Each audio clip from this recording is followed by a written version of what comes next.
नमस्कार भक्तों, हमारे यूट्यूब चैनल संस्कृति शर्मा में हार्दिक स्वागत व अभिनंदन है। आज हम आप सभी को पुत्रदा एकादशी व्रत कथा के बारे में बताएंगे, जो कुछ इस प्रकार से है।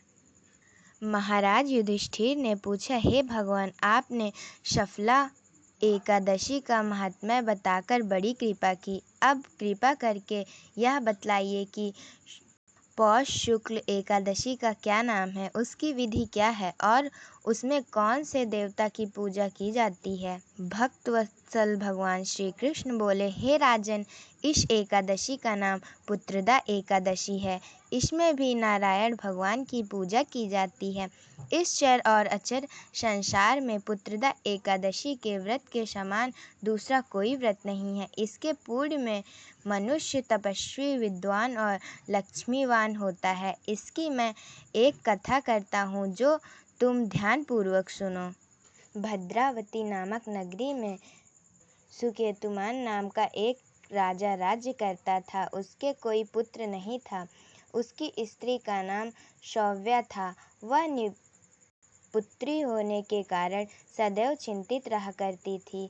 राजा के पितर भी रो रो कर पीट लिया करते थे और सोचा करते थे कि इसके बाद हमको कौन पिंड देगा। राजा को भाई बांधव, धन, हाथी, घोड़े, राज्य और मंत्री, इन सब में से कोई से भी संतोष नहीं होता था।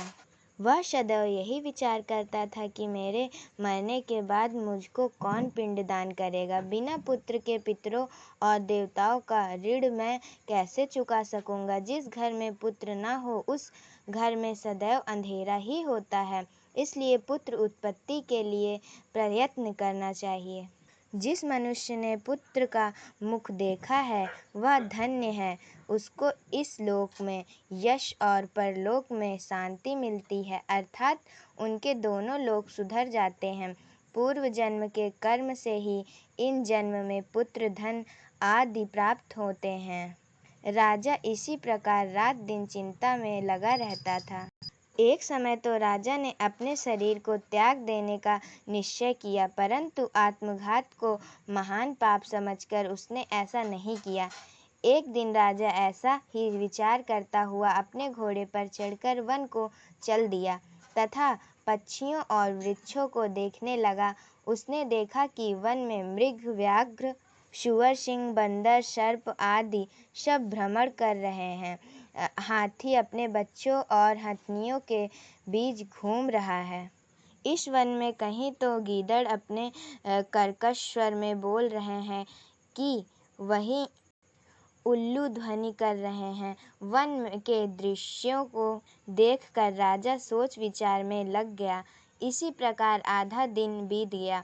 वह सोचने लगा कि मैं कई यज्ञ किए, ब्राह्मणों को स्वादिष्ट भोजन से तृप्त किया, फिर भी मुझको दुख प्राप्त हुआ, क्यों? राजा प्यास के मारे अत्यंत दुखी हो गया और अपनी पानी की तलाश में इधर उधर फिरने लगा। थोड़ी दूरी पर राजा ने एक सरोवर देखा।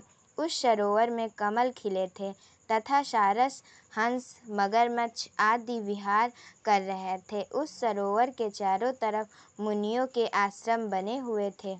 उसी समय राजा के दाहिने अंग फड़कने लगे।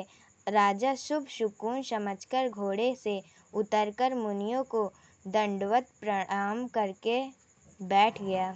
राजा को देखकर मुनियों ने कहा, हे राजन, हम तुमसे अत्यंत प्रसन्न हैं।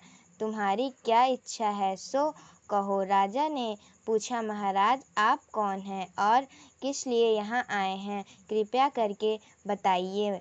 मुनि कहने लगे कि हे राजन, आज संतान देने वाली पुत्रदा एकादशी है। हम लोग विश्वदेव हैं और इस सरोवर में स्नान करने के लिए आए हैं।